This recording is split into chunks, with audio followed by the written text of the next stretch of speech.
Энэ бичлэг хэдэн лайк авбал би машин авах вэ гэж өөрөөсөө асуулаа. Тэгсэн чинь санхүүгийн цахилгаан баттай ухаалаг цацрал гарч ирэнгүүтээ шууд маяглаад байгаа чи тэглэж амьдралаа лайкаар шийддэг хийм чи гээл өстой сайн загнуултын.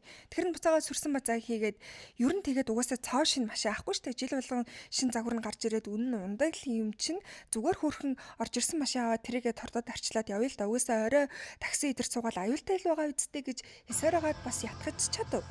Яг одоо та бүхэнд creator story булангаа танилцуулж байна. Тэгээ би бол бизнес эрхэлж байгаа залуучуудыг дэмжихээр сайн дураараа контент хийж өгч байгаамаа.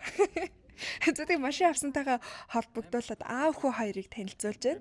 Ах болохоор 40-од жилийн өмнө хамгийн анх аккумулятор технологийн захиалга юу лээ? За ямар ч хэлсэн яг аккумулятор борлуулаад 40 жил болж байгаа. Тэгээд цахилгааны инженер мэрэгчлээ одоо мэрэгжлийнхээ хүрээнд нарны цахилгаан хавтаа эдэр нийлүүлдэг.